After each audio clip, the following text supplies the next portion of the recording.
Harka keessan ol kaasaa. Hallelujah. Jesus Christos guddaadha. Amen. Jesus is great. Sagalee keessan ol kaasaa. Amen jedhaa. Say amen. Tadabala amen jedhaa. Waaqayyo ba'a ati baattee dhufte sirraa kaasa. God will remove the load that he came with. Tadabala amen jedhaa. Say amen. Ba'a sasaggoo kee gadi qabe Waaqayyo sirraa garagalcha. The Lord that put you down, God will remove it.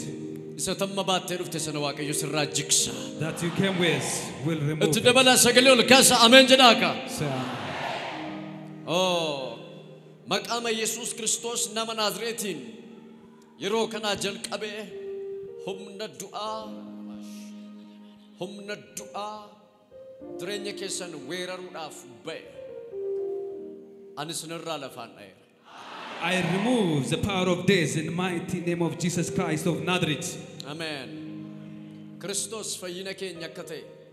Jesus our salvation. Waan hundumaa gochuu akka danda'u hin beekna. He can do all things without us. Christos ifa keenya isa dhugaa isa qulqulluudha. Christ is our light and the holy.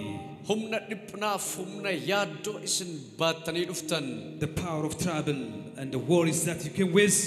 Gaara ta'ee kan isinirra taa'esan. That loaded on your life. Maqaa caalu maqaa Yesuusin ani isinirraa jigseera. I remove it in the name of Jesus. Amen. Itti dabalaa sagalee ol kaasaa. Amen jedhaa. Anan beeku Waaqayyo dukkana hamaa tokko toon isirra dabarsuun arga. God remove the darkness of upon your life. Anan beeku Waaqayyo utuu inni waa gidduu sii galuun argaane. God is interfere on your behalf. Namootaaf inni waa gidduu galanaan jedhe Waaqayyo. God is will interfere. Rasi kala barabashia. Namootaaf inni waa gidduu galadhe Waaqayyo. God will interview for yourself. Namootaaf inni waa gidduu galadhe Waaqayyo. God will interview. Tariin beektu ati waan si eegaa jiru, riphee waan si eegaa jiru, kiyyoo biilafaa seexanni si qopheesse Waaqayyo cabseera. God is break the trap. Hallelujah. For you. Harka keessan walitti rukutaa gooftaa kana eebbisaa noora. Taa gooftaan isin haa eebbisu. Hallelujah.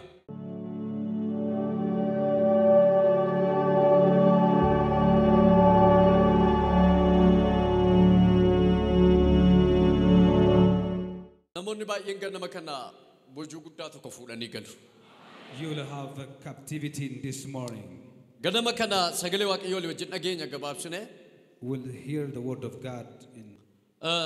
Ganama kana mata duree humna dubbii Waaqayyoo jedhu yookaan dubbiin Waaqayyoo humna akkamii of keessaa qabaa kan jedhu walii wajjiniin ilaalla. This morning the title that we are going to share is the power of the word of God. Ermiyaas boqonnaa 23 lakkoofsa 29 akkas jedha.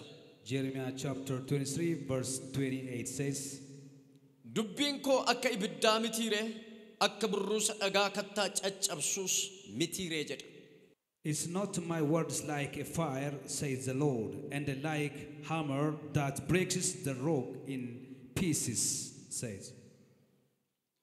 Humna dubbii Waaqayyoo kan jedhu walii wajjin ilaalla. The power of the word of God is the title that we are going to share. Humni dubbii Waaqayyoo kuni The power of the word of God. akkaataa namaa galee nu hojii hojjeta jireenya namaa keessatti. It has a work. It works in our life according to we understood. Sagaleen Waaqayyoo akkaataa sii galeen hojii hojjeta si keessatti. The word of God will work on in you as you understand it. Sagalee Waaqayyoo kana nama baay'eetu dhagaa. Many people hear the word of God, garuu namoonni baay'een ittiin hin jijjiiramani. but most of them not changed by the word of God. Sababni isaa akkaataa nu itti fudhannee jireenya keenya keessatti ittiin hojjechiisnuudha. The reason is the way we accept the word of God, and that lead us to change Dubbiin the word. Waaqayyoo kun humna guddaa of keessaa qaba. The word of God has a great power in it. Waan shan isinitti hima. I'm going to tell you 5 things. Tokko, The first one is humna ibsuu of keessaa qaba dukkana. has a power to reveal. Namichi keessan jiru kan qaba raasaati dubbiin Waaqayyoo humna ibsuu of keessaa qaba jedha. The word of God has the power to reveal. Jedha ittima humna ibsuu of keessaa qaba jedhaane. Power to reveal. Hallelujah. Maqaama Yesuusin ganama kana wanti sitti dukkanaa'ee jiru ifa guddaatti geddarameera. A changer to light that gets you dark. Seera uumamaa boqonnaa tokko kaaftanii amma sadiitti yoo dubbistanii In Genesis chapter 1 from verse 1 to 3. akkas jedha jalqabatti waaqayyo bantii waaqaaf lafa uume jedha. In the beginning, God created the earth and the heaven. Lafti bifan qabu callabboo gadi fagoo ture jedhaan. The earth was shapeless. Lafarras afurri waaqayyo hin socho'a ture jedha. There was the Spirit of God on the Dukkana ture jedha. earth. It was a deep dark. Lakkoofsa sadii irratti maal jedha? In chapter verse 3, says, Waaqayyo jedha. God says, Ifni haa ta'u jedhee jedha. let there be light. Ifnis hin ta'e jedha. There was light. Waaqayyo jedha. God said, Ifni haa ta'u jedhee jedha. let there be light. Ifnis hin ta'e jedha. And there was light. Jedhame waaqayyo jedha na duukaa. Say, God said, Ifni haa ta'u jedhee jedha. let there be light. Ifnis hin ta'e jedha. And there was light. Namni ifa fudhatanii boo barbaadan harka ol kaasaa. Those who want to receive light, Wanti raise up. sitti dukkanaa'e kamiin? What to get dark Karaa in kam you, kan sitti dukkanaa'e? in every direction that Jireenya makes you keetti dark. kan dukkanaa'e. Your life Mana darkness, keetti kan dukkanaa'e. life darkness, Gaa'ila keetti kan dukkanaa'e. your marriage that get Maqaama darkness. Yesuusiin ifa guddaa fuutee baataati. You receive a great light in Jesus' name. Iyya ifa guddaan fuudhee baa jedhaaka. Say, I receive a great light. Itti dabalaa ifan fuudhee baa jedha. I receive great light. Haleluuyaa. Dubbiin waaqayyo The word of God in ibsa. lighten you. Ifni haa ta'u jedhee jedhaan. There be light says, Waaqayyo ifni haa ta'u yeroo jedhee when God says, let there be sagalee light, isaatiin dubbate. it says by his word. Sagalee isaatiin dubbate. He said by his word. Sagalee isaatiin yeroo dubbatu When he waaqayyo speak by his word, hinuma dubbate. he spoke in his word Ifni lafa hin jirree ta'e. because the lights came from where not there light. Ifni lafa hin jirree dhufe. The light came where there is no light. Gaafa waaqayyo dubbatu When God says, lafa hin jirree wanta hin jirre keessaa wanti jiru uumama. something were visible from invisible things. Gaafa waaqayyo dubbatu When God spoke, jireenya dhala namaa kana keessatti wanta hin jirretu jiraata. and something will appear and not exist before. Waaqayyo waan biraan dubbanne. God said nothing. Lafti dukkana ta'uusaa arge. God understood that the earth was dark. Dukkana kana jijjiiruu barbaade waaqayyo. Want to change this darkness. Ifa baasuu barbaade You waaqayyo. want to bring the light to this Ifni dark. haa ta'u. Let there be light. Akkuma waaqayyo jedhee raawwateen ifti ta'e. As God says, there was light. Lafti dukkanaa'ee ture gara ifaatti jijjiirame. The darkened earth changed to light. Lafti dukkanaa'ee ture gara ifaatti jijjiirame. The earth was surrounded by dark, it changed to light. Dukkanni du'a. The darkness is a days. Dukkanni abaarsa. Darkness is a curse. Dukkanni rakkina. It's a problem. Dukkanni dhiphina. Darkness is a trouble. Ifni garuu jireenya. But light is life. Kiristoos yeroo dubbatu. When Christ says, Ani ifaa jedheen. I am the light, Sagaleen koo ifaa jedheen. my word is light, says. Sagaleen koo jedha sagaleen waaqayyo. The word of God says, my word Karaa is, keessaniif ifaa jedha. it is light for your ways. Daandii keessaniif immoo ibsaadha It jedha. is lamp for your path. Karaa keessaniif ifa. It is light for your ways. Miilla keessaniif immoo ibsaadha It jedha. is lamp for your leg. Kun dubbii waaqayyooti. This is the word of God. Ergaan isinii qaba. I have message for you. Karaan kee dukkanaa'ee jiru amma ifaan jijjiirameera. Your ways that get dark, Namni change amanu na to duukaa light. ameen haa jedhu ka. Say amen. Jireenya kee irratti maaltu dukkanaa'ee jira? What get you dark in your life? Waaqayyo nan ibsa siin jedheera. God who said, I will lighten you. Waaqayyo nan ibsa siin jedheera. I will lighten your ways. Nama cidha keessan jiru kan qaba waaqayyo nan ibsa siin jedheera jedha. God says, God enlightened your Jedha life. itti hima nan ibsa siin jedheera jedha.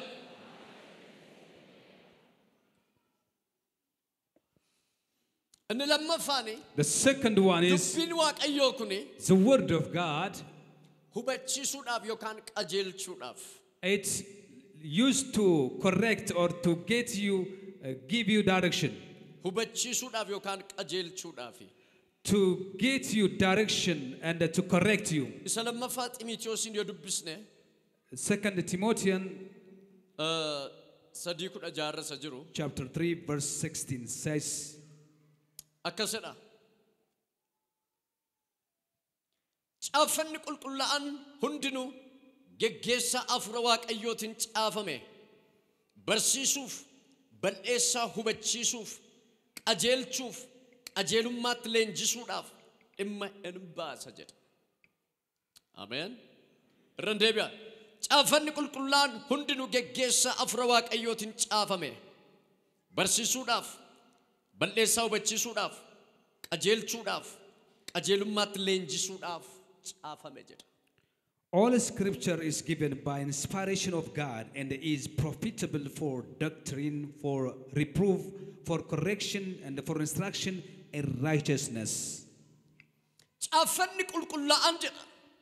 All scriptures is, Caafanni qulqullaan jedhu kanaadha. Dubbii sagalee Waaqayyooti. it is refers to the word of God. Qajeelchuudhaaf jedha. To correct, Barsiisuudhaaf jedha. to instruct, Qajeelummaatti leenjisuudhaaf caafame jedha. to instruct in righteousness, Qajeelchuudhaaf, to reproof, barsiisuudhaaf, to teach, qajeelummaatti leenjisuudhaaf, and to train in righteousness, nama gara gaariitti to geessuudhaaf lead people to good things. barreeffame jedha. It was written for this reason. Inni kun caafata qulqullaadha. This is Holy Scripture. Caafanni qulqullaan jedhu dubbiin Waaqayyo It means the word of God dubbii barsiisuudha.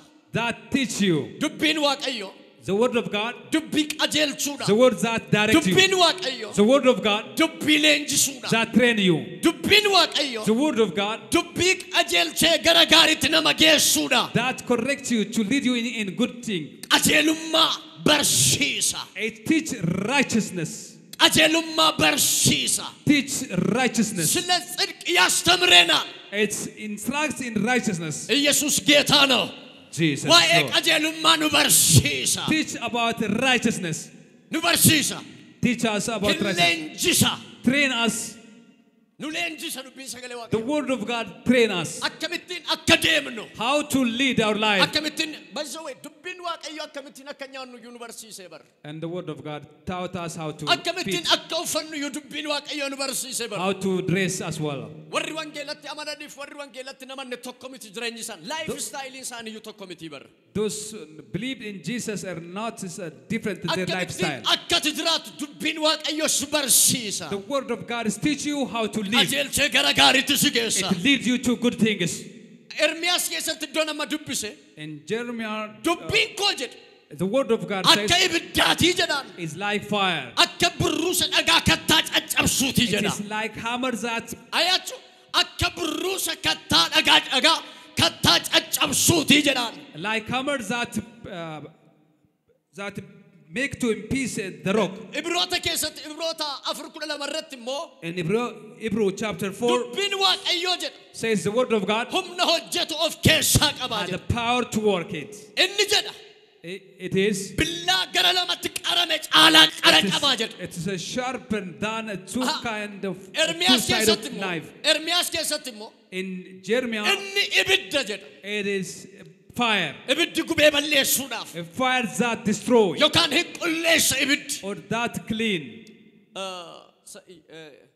ወርቄን ኢብዳን ቆረማዳ ምን ይሰግልህ ነው አከያ Like a golden is that tested by fire. ኢብዳን ቆረማዳን ወርቄን A gold tested by fire. እርግተኒ ኢብዳን ቆረማ ወርቄን And a gold tested by fire. ማሊፍ ጀደ ቤቱ ነሞን ወርቄ ወጀተን ኒቤክቱ ዮካን ነሞን ናን ወርቄት ጉደተን ኒቤክቱ ወርቄኒ The gold is, ሲቢሉ መሳቱ ፉደሜ ኢብደ ከሰ ካማ it was put on the fire.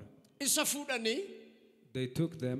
ኢብድ ኤርገኛቴ ቦደ After the fire is ሩሰ clean, ፉደኒ ቱም and then they beat by hammer. የሮሰና Then ወንትን በርባችምነ ወርቄ ገዲሰ ዴማ an unnecessary thing is removed ኤርጋን from ስኒ that. ቀበገ ነመከነ I have ጅሬኛ message. ከ ዋንትን በርባችምነ ሁምነ ዱቢ ዋቀዮን ገዲሰ ዴማን ጀደ What's not needed for your life is will be removed by the word of God. ኡኩበ ተው ደንዳ It might be ረክነ ተው ደንዳ disease, it might be ሂሹማ problem, ተው ደንዳ it might be poverty, አባርሰ ተው it ደንዳ might be curse. መቃ ኢየሱስ ነነጀጃል I command in Jesus' ወንቲ name. ስረጅር What is on you? ሁምነ አፉረ ዋቀዮትን By the power of ሁምነ ዱቢ Word of God, ዋቀዮትን by the power of Word of ሲገዲሰ God, ዴሙ ጀልቀባ will remove you, run away from you.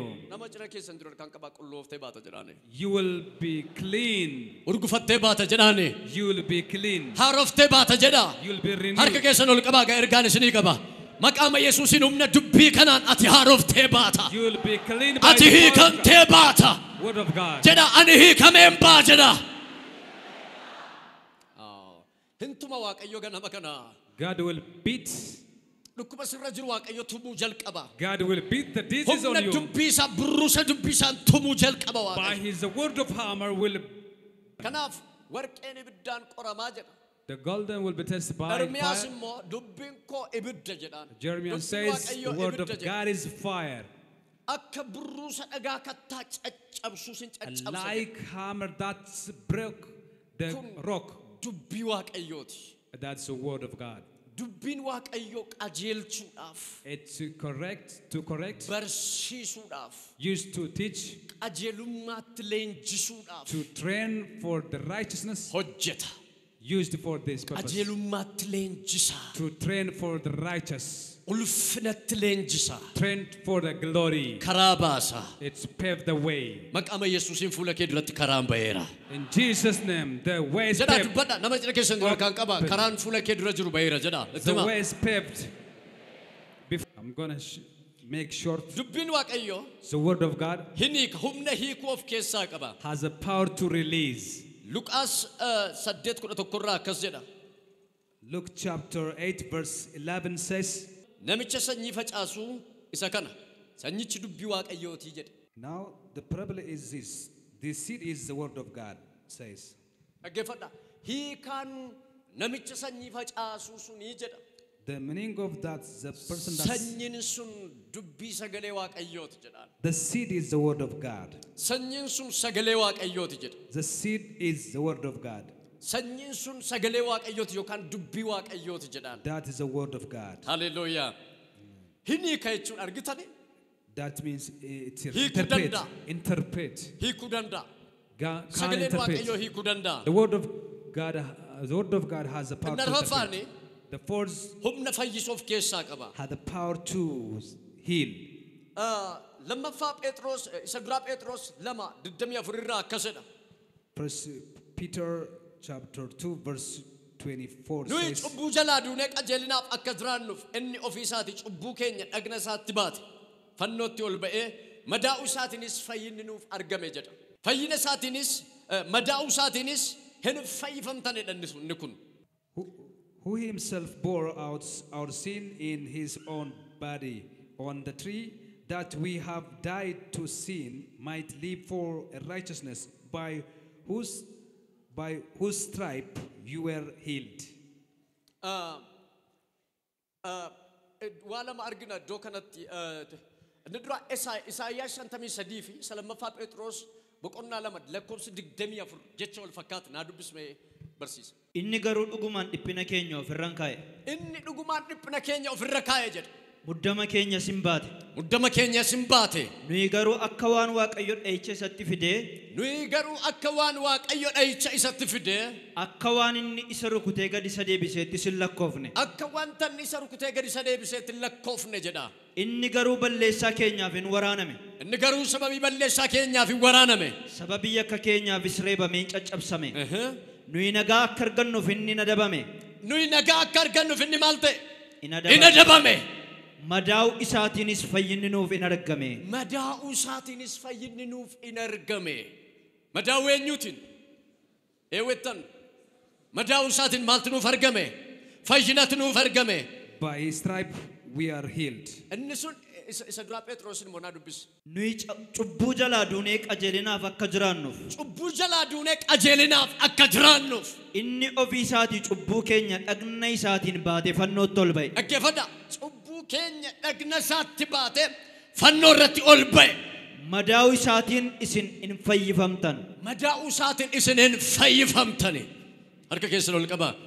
Har'a galganama kana namni tokkoon keessan madaa Kiristoos dhagna keessanitti baattanii galtu. You receive the stripe of Jesus Christ on you. Madaan Kiristoos tokko keessaniin haareessa.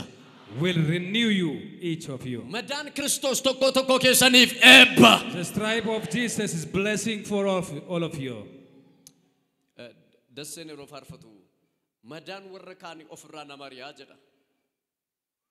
Fooliin urgaa madaa keetii garuu ofitti nama harkisa jedha faarfataa dasseen. Sinii galeeraa. Madaan Kiristoos fagoodhaan waame. Still Kiristoos ammayyuu madaan qaama isaa har'ayyuu ho'aadha beektu miti. By the way, arki madaa'uu Yesuus inni mismaar waraan eeboon waraane sun hin fayyine bar waaqarraa. Snigale. Ammayyuu godaannisisaa jira. Madaan hammayyu yoon fayya beektu madaan dhagna Kiristoos gaafa resurrection yookaan gaafa ol butamu gaafa nu Kiristoos wajjin wal arginu gaafa deebi'ee dhala namaa kana fudhatu gaafa sana fayya har'ayyu Yesuus warran fayyinitti madaa kana agarsiisaa jira. Jesus still showing his stripe. Madaa kana kan ilaalan har'ayyu fayyuu danda'u.